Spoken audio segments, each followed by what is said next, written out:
show you how to lacto ferment hot sauce. I'm Chef Vlad, this is Chef Mike. We got some beautiful ingredients that we're gonna play around with, and we're gonna teach you how to lacto ferment hot sauce. So for anybody who might have won that giveaway earlier, we have a couple of different ideas on how to use your Cambro tools. We're going to take our habaneros and do a lacto fermentation in one of them, and then on the other one we're going to use some Thai birch chilies and some Fresno peppers. And we'll show you all the steps you need to know, all the little tips and tricks when you're fermenting something, and show you guys how to make a beautiful, delicious lacto fermented hot sauce. Lacto fermented hot sauce!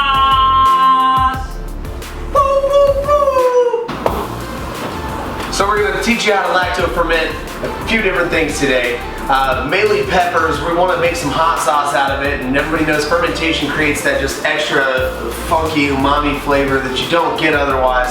So we're going to show you how to do that at home with your Cambro gear. It's real simple. Stick around and we'll show you exactly how to do it. So real quick, a couple of things you're going to need whenever you're starting your fermentation for the hot sauce. Whatever kind of pepper you want. Today we've got habaneros and Fresnos, a couple of bird's eye chilies. But you can take any pepper you want, and if you don't like something that's over the top spicy, you can cut it with a bell pepper that's the same color.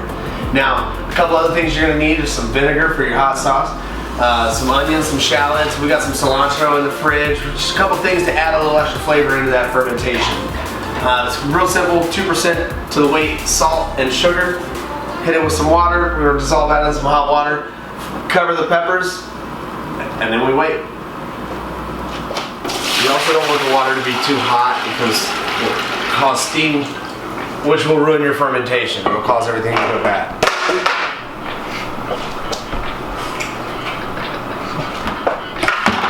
Live TV, folks. So anyway, you want to weigh out your water so that you know exactly how much water you're going to be using. I think once we fill these guys up with our habaneros, I'm thinking about a halfway mark for water, so about 11 quarts of water. What I've done is I've weighed out, this is 4,000 grams here. We're going to do that about 3 more times to 12,000 grams of water. Get this back into the Dutch oven and get it on the stove. So what we're going to do, we're using a total of 12,000 grams of water. So we're going to weigh out 240 grams of sugar and 240 grams of salt. We're going to take that mixture and we're going to dissolve it in our pot that only has 4,000 grams of water, but we're going to go ahead and add that 8,000 grams of water to it after. All we want to do is get this powdered substance dissolved in the water. Now once this comes up to a boil, we're going to turn it off, let it cool back down to room temperature, and then we'll show you the next step in the process. To summarize, what Mike's trying to say is you take the salt, the sugar, you put it in the water, it's concentrated, you put it in here, you dilute it, you have the right percentage of salt to pepper to water ratio. We're going to list all the formulas and recipes that we use in this video down below. We're going to give you a little recipe so you can recreate it, and when it comes time, you can crunch those numbers in, have easy math, get it done, get some lacto fermented hot sauce. You already know. Hey everyone, in this part of the video we're going to show you how to process these beautiful habaneros that we got at our local farmer's market.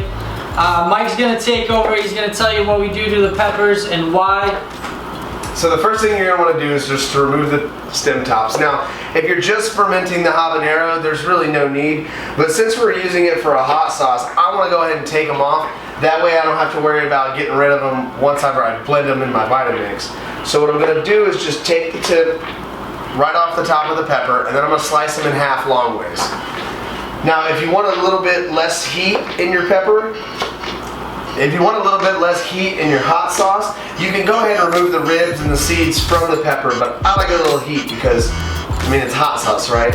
So you just want to do that until you've gone through as much of your peppers as you can. I recommend wearing gloves, honestly. He's doing this, I'm not touching that. I would wear gloves, but he is a professional, so people at home, don't be touching yourself after you cut habaneros with no gloves, you know? Yeah, definitely make sure to wash your hands before and after you go to the bathroom. Bad situation. So right now I'm just removing the stems from the tops of the habaneros and then slicing them long ways down the middle and putting them into my 22 quart camera. Now you don't necessarily have to remove the stems if all you're doing is a fermentation process, but I plan on using it for hot sauce. So just to make my life easier at the end, I'm going to go ahead and remove the stems now. If you'd like to tone down the heat a little bit, you can remove the ribs, you can remove the seeds, and put in just a pepper. And that'll give you a little bit less heat, but I like it to be hot. It is hot sauce, in fact. And so I'm really excited to make this hot sauce out of these beautiful habaneros. You're gonna get that nice tropical fruity flavor in the hot sauce, where it's not just crazy in your face heat, but it's still that delicious fruity tropical flavor that you know habanero has.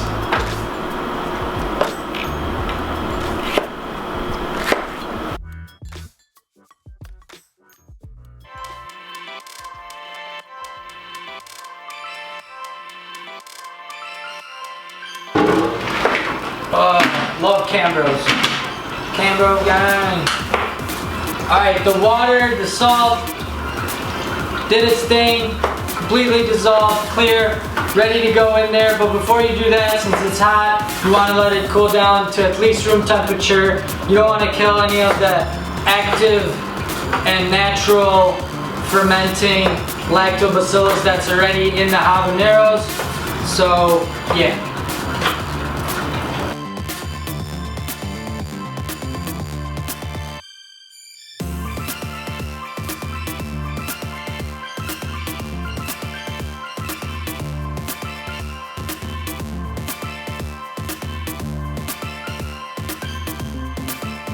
Alright everyone, so we're cutting up the pineapple. We have our water, we have our peppers, salt, sugar, everything in our Cambro right now. It's cutting up rough, chopped, diced, large pieces. Don't really worry about it. It's all gonna ferment. It's all gonna mingle together, and yeah. We're gonna wind up blitzing the Vitamix later, so it's fine if you don't worry about making it look pretty.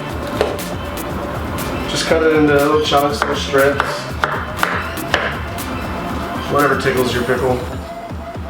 Fact of the day! How do you tell if a pineapple's ripe or not?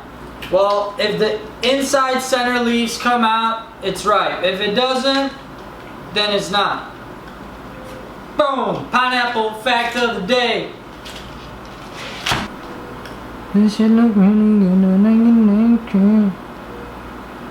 I don't fucking love pineapple. Another pineapple fact.